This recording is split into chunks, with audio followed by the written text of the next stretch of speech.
Hello, YouTube and glider pilots and friends who watched some of the videos for Nephi. I got a few requests and figured out a way to kind of show the terrain for the event a little bit better. And I think this does a really good job. This is called Soaring Lab. I know WeGlide and some others do it pretty well, but this was very inexpensive and very simple. It's called Soaring Lab, and Pro is €15 a year. Allows you to replay your flights, sort of like Avery used to, but with a little bit more power and a little bit more control. You could see here, you're able to inject tasks and turn on waypoints and do a lot of things very simply.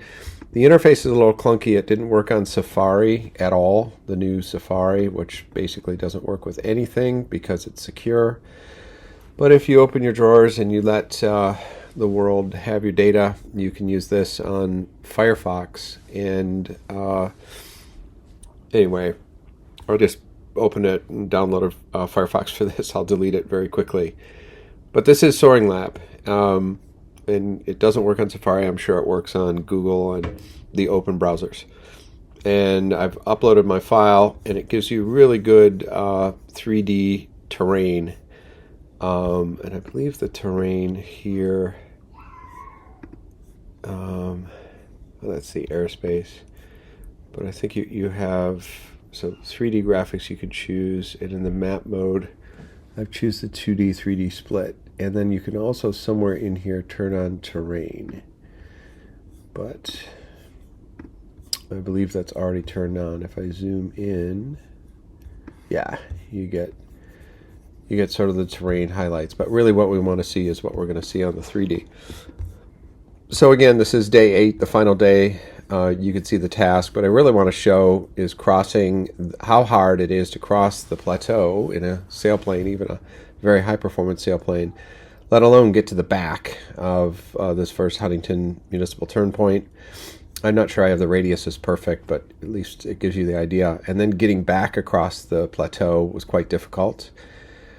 This part of the flight coming down the second leg was relatively easy, but very, very difficult getting in here. And I actually noticed when I replayed the flight, it's been a long time, that when I turn roughly about here, and then have to turn down to go down this side of the valley, the winners, if you remember, came down the west side. I was not able at that point. I was committed. I was getting down and into the turn point and out as fast as I possibly could. I didn't want the extra distance because I knew I was going to be late. And instead chose to go underneath the highest terrain here. So there's almost no way that I could get back across at that point. And then I just fell down to this terrain and worked my way back here. But anyway, let's look. And I think the most impressive thing that you'll see is really how stunning the terrain was and how close we were to it for a lot of the flight. I'm sure it was the same for the rest of the pilots. Really nice tool here to speed up. And this is the day that I had the relight, and then you see me working over the high ground, trying to figure out how to get out of there, and ultimately I couldn't, so I had to take a relight. I'm going to zoom in here a little bit because you've all seen the task. And there's after the relight coming up nicely and getting ready to start. And here's the starting line right here. And you can see I've jumped through the start. And now I'll slow it down a little bit and maybe just back up a little bit just to give you a view of what the mountains look, how beautiful they are. There's Mount Nebo, and back up to the north, Lake Provo and Salt Lake City. These are big, big mountains. We're up here at MSL, 16,000 feet, I'd say, over the terrain, 3,000, so that's 10,000 feet above the valley, but we're only going to be 4,000 or 5,000 feet over these mountains at this point, and that's a really high point, basically right over downtown Nephi here, right over the airport, and then there's downtown Nephi, and I think this is 15. Anyway, so let's keep on going, and then you can get an idea of what the terrain looks like out ahead. So there we're going over this first mountain range just to the east of Nephi. And now this is what the plateau looks like. You get that steep terrain rise, kind of, it's not steep really, there's all these ravines, and it's not like a ridge in the Appalachians, so to speak, but it is somewhat useful, and far more useful than, there we are right over the edge, this plateau, which goes back for, I don't know, 40, 50, 60 kilometers, and it is just a plateau. There's no mountains, there's no terrain changes, there are gullies and ravines and ridge lines, but it is just high, sort of semi-mountainous terrain with virtually nowhere to land. And so it's definitely something to be respected.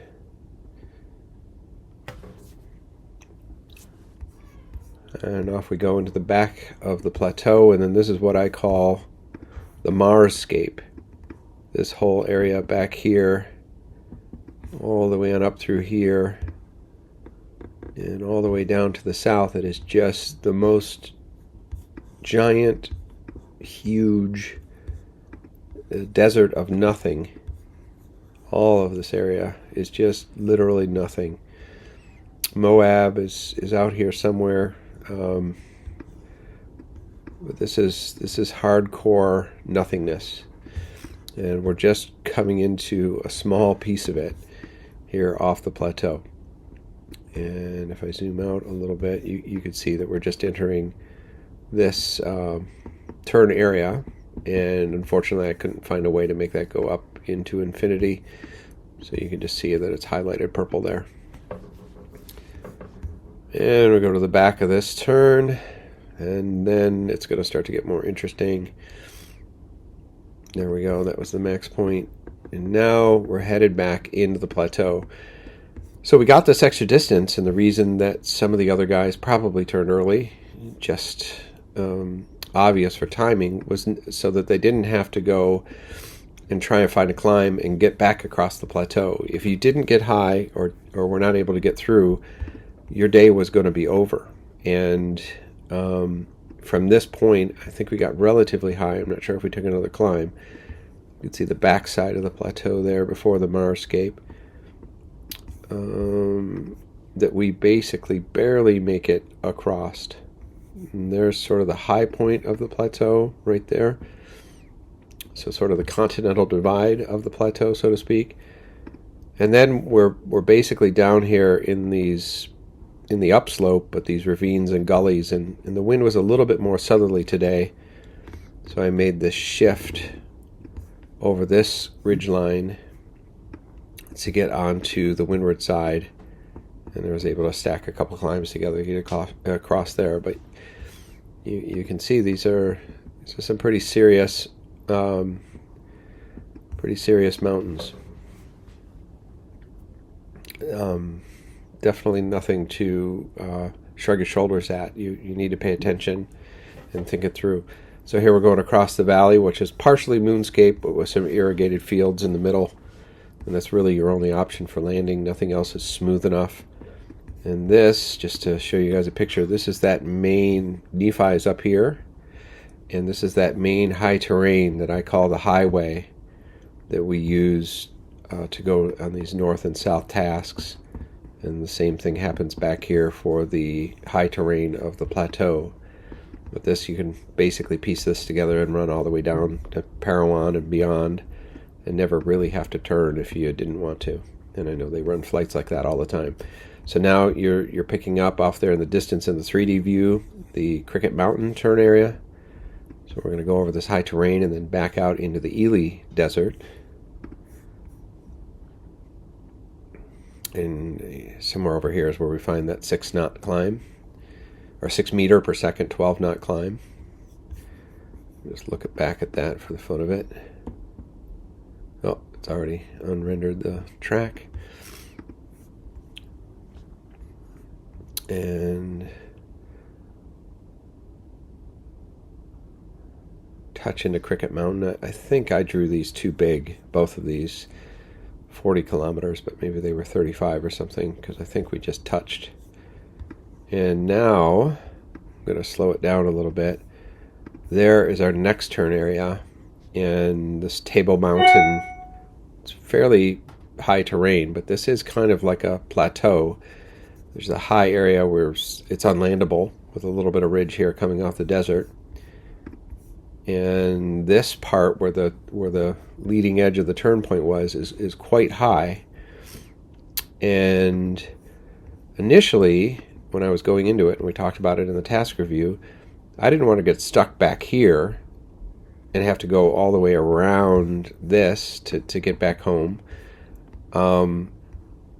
Others did. I think they got a little higher, or they're just a little bit more confident in the street. But I basically touch about here, but get pinned. There's no way to get back to this windward side at this point. And I really wasn't hyper worried about it. But I'm going to slow it down here as I get committed. I think that's the point that I turned. And you can see, looking back, that's back on my course line, and this is back to that windward side. It's going to be hard for me to squeak through that terrain at this point and get out. I suppose I could have, but you're dealing with some pretty high terrain there, and I'd be going into the wind under the sink of the lee of these mountains at this point. So I jump off. You can see this course line here to this terrain. I'll zoom in a little bit here, and I'm with one Charlie and a Romeo Fox at this point who do the same, but both were a little higher. And I'm headed just to this, which is feeble in comparison to the height and strength of this terrain. You can see some of those peaks are way above me at this point, and I'm at 3,800 or 3,400 MSL and only 525 above the ground here. So 1,500 feet, not really very much to work with. So we fall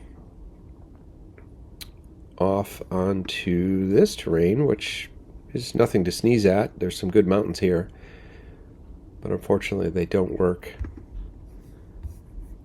And I'm definitely getting in tight and getting in close to the terrain here as best I can. The wind is west-southwest, maybe even leaning towards southwest, so kind of on my left rear quarter there.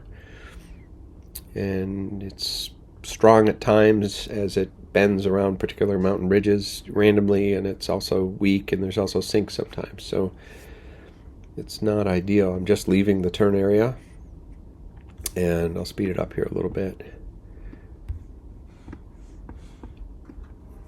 That was kind of cool. Definitely working in close to the terrain at this point. That's not my first circle, second circle.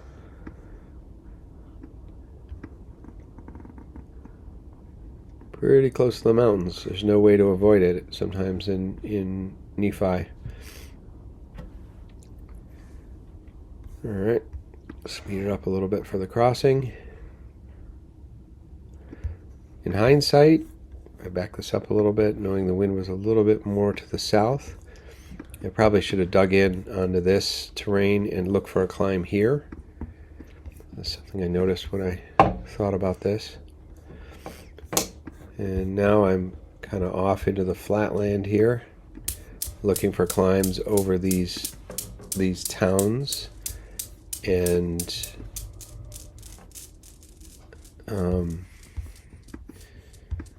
unfortunately my fate was sort of sealed at this point.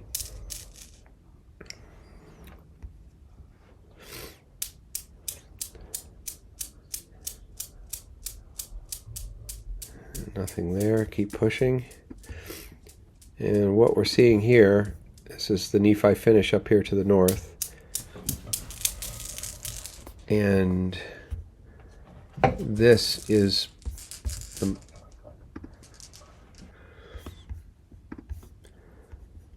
so we're headed up here to die, basically. 470 meters, no guarantee of a climb, and too low to get onto this next piece of terrain here, this small mountain range to the southeast of Nephi. Top was Salt Creek Point, or Salt Creek Peak, and headed down to the south here. and I was able to find a knot over a high school football field. Unfortunately, it's not rendering good enough here. Anyway, there's a little town there. I was looking down at a football field, and we took one knot, half a meter per second, up for 1,000 feet. It took 10 minutes, as you can see there. 10 minutes, 419 feet, and drifted downwind 3.86 kilometers. But this is kind of the fun part here, that I don't think the CU vector graphics do a very good job of showing. But that was the view on the way home. And there are fields out there a bit, but they're quite a ways away from the mountain. So I sort of got so low at some points that it would have been difficult to stretch out there. But I don't think you got this from the CU review, but this was the terrain view as we swung around and tried to make it back to Nephi. This is definitely a low pass here, going about 150 kph with a little bit of a tailwind, so I think I saw 120 in there, so that was a little slow for that crossing. And you're just trying to stay glued to the ramp of the terrain where the wind is going up and over it, and you're getting ridge lift. I was forced to sort of go around that spine there. And then this was a difficult spot. This is very weak. It's only about a,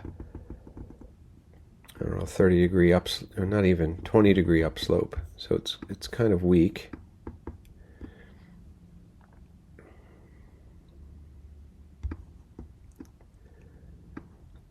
And this was a tough point here, because you could see, would love to go back into this terrain. This is where 1 Charlie and I think it was Romeo Fox are.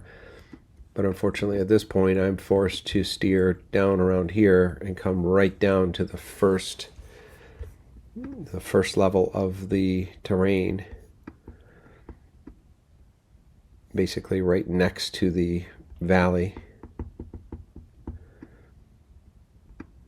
So that loses some height as I'm basically falling down the mountain at that point, and then this isn't really very organized. And the wind is right about this direction right now, just to give you an idea.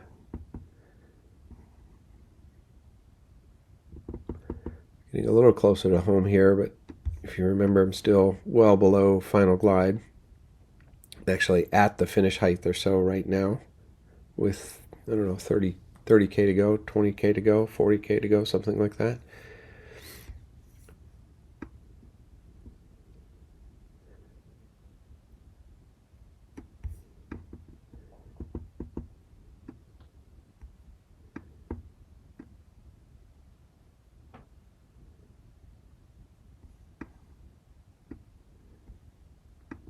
This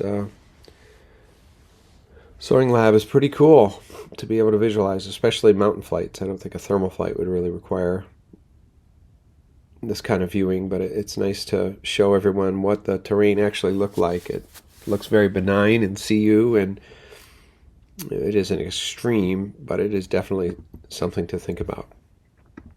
And here I find that little 1.5 meter a second climb.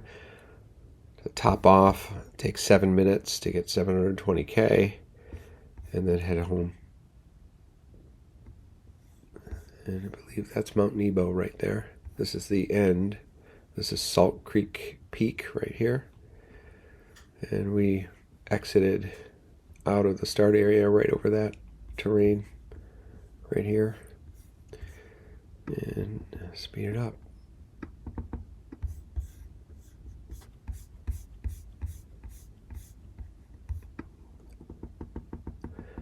And there we go for home. I'll give you kind of a 360 here. There's Salt Creek Peak and Mount Nebo right here. And there's the finish. There's the valley and the airport right here.